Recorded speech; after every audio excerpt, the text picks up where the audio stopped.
Welcome बच्चों class 6 subject English तो date 23 सितंबर 2020 तो बच्चों टॉपिक सोन यह चैप्टर इस पान an Indian American women in space Kalpana Chawla.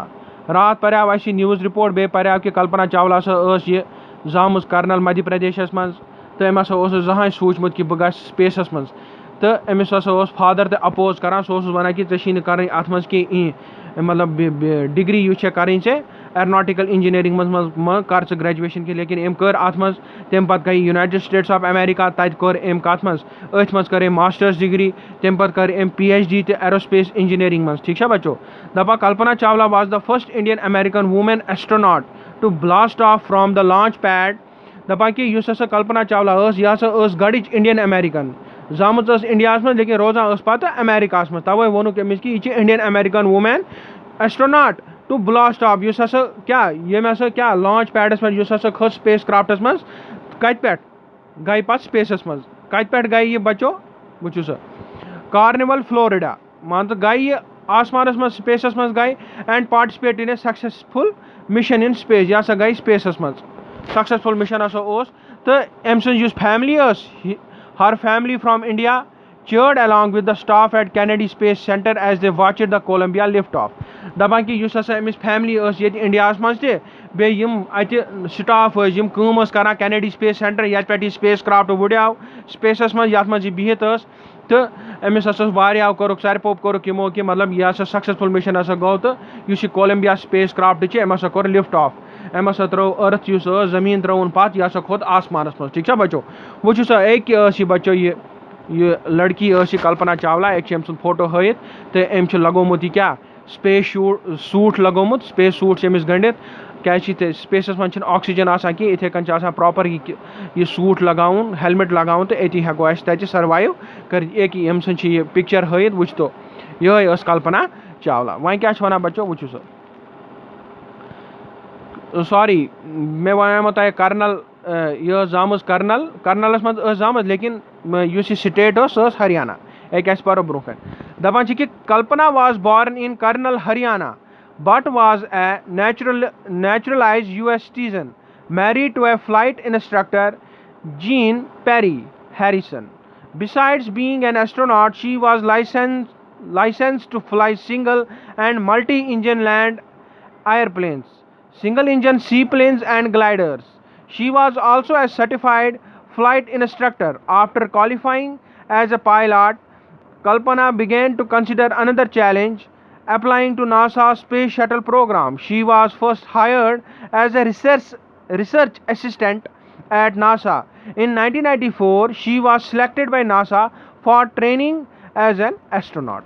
दपा Kalpana Chawla यह जाम कर्नल लेकिन कत मे वनो तुम हिमाचल प्रदेश ने हरियाणा कर्नल जाय कत हरियाणा मं स्टेट कुछ Haryana. Kalpana was born in Karnal Haryana she was a naturalized US citizen क्या यह रोजान पी पत कर तत खानदर इसलिए क्या naturalized US citizen अमिस मिले तत citizenship US married to a flight instructor flight instructor तमसी सम खानदर तमिस क्या नाव अम सिंदिस हस्बेंडस तमिस नाव जीन पैरी हैरिसन दपान besides being an astronaut she was licensed to fly single and multi engine land airplanes दपान यह एस्ट्रोनॉट स्पेसस मं तत कर रिसर्च लेकिन अमिस क्या अमिस लाइसेंस क्या उड़ानुक सिंगल तो मल्टी इंजन एयरप्लेन्स यह हे जहाज तो उड़ित सी प्लेन्स गई समुद्री जहाज तम ते उड़ित तो ग्लाइडर्स ते उड़ित ग्लाइडर्स कम बच्चों तुम वो ग्लाइडर कि ये कागजू बनावा तिथे कन कागजू जहाज बनावा तिथे कन तिकोन बनत सह बोड़ तथ मं अक इंसान हेकान बिहित सह फ्लाई कर ठीक है पहाड़ पे वसान बोन पत वसान ग्राउंडस पे तथ वन ग्लाइड दपान तथुक तो लाइसेंस अमिस दपान अमिस सर्टिफाइड यह सर्टिफाइड अमिस सर्टिफिकेशन आमुत दिन कथुक यह फ्लाइट इंस्ट्रक्टर तह हेकान क्या अमिस क्या Amish certification flight instructor astronaut तह जहाज तेकान उड़ित सिंगल इंजन वोल तो मल्टी इंजन वोल तो बे हेकान उड़ित क्या सी प्लेन्स बे ग्लाइडर्स ठीक है बच्चों। दपा after qualifying as a pilot Kalpana began to consider another challenge दपा यम सात वह पायलट बने अमिस मतलब क्वालिफाई कोर अम कि यह गई सर्टिफाई कि Kalpana Chawla as a pilot, यह गई पायलट सिलेक्ट। तम पे क्या कर अम कोर अप्लाई नासास मज। नासा क्या मतलब यह इंडियन यह sorry Indian American space agency, अत one national astronautical and space national astronautical space administration, ठीक है, स्पेस शटल प्रोग्राम। अम हसा कोर नासा मज अप्लाई कि दोपन कि क्या बह कर वह अत अप्लाई। अम कोर अत अप्लाई तो यह आय गोड़ क्या इमो कर यह सिलेक्ट कत खतर रिसर्च असिस्टेंट। यह बनोक यमो रिसर्च दोपस क्या आ ठीक अस दिमो ऐ नौकरी नासास मज, लेकिन चा छक रिसर्च असिस्टेंट, युस रिसर्च कर तमिस छक असिस्टेंट, तमिस कर कर रिसर्च दपान। लेकिन 1994 मज she was selected by NASA for training as an astronaut. लेकिन 1997 मज आई सिलेक्ट कर क्या ट्रेनिंग खतर as a astronaut, proper astronaut खतर आई ट्रेनिंग खतर सिलेक्ट कर खतर। दपा when asked what it was like being a woman in her field, she replied, I really never ever thought while pursuing my studies or doing anything else that I was a woman or a person from a small city or a different country. I pretty much had my dreams like anyone else and I followed them. And people who were around me fortunately always encouraged me and said, if that's what you want to do, carry on.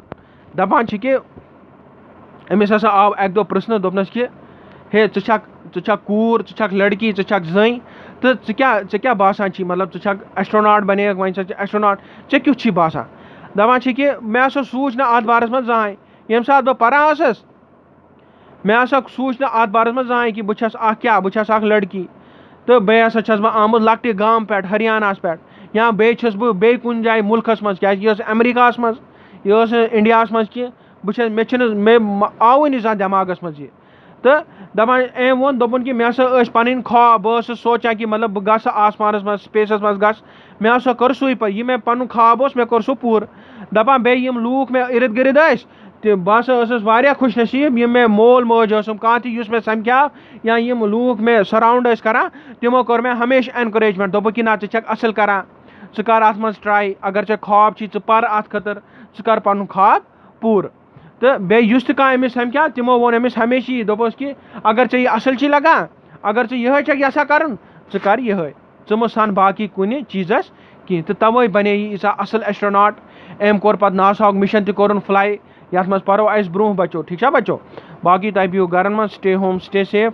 वह rude main points आज यम कि कल्पना चावला कत जाए colonel Haryana मज, ठीक है बचो। यह क्या यह नेचुरलाइज US सिटीजन। अम कत बॉर्न कत गई कर्नल हरियाणा मज। अमिस हस्बेंडस क्या नाव जैन पेरी हैरिसन। अमिस बीइंग ए एस्ट्रोनॉट अमिस सर्टिफिकेशन लाइसेंस अमिस single engine multi engine airplanes उड़ान खतर, सिंगल इंजन सी प्लेनस ते उड़े, ग्लाइडर्स ते उड़े। 99 यह आय गोड़त अपॉइंट कर नासा मज क्या रिसर्च असिस्टेंट। तो 1994 मज गई सिलेक्ट क्या ट्रेनिंग खतर एज ए एस्ट्रोनॉट। बाकी तुम बिहू घर मज, स्टे होम स्टे सेफ बच्चो। थैंक यू बच्चो, शुक्रिया।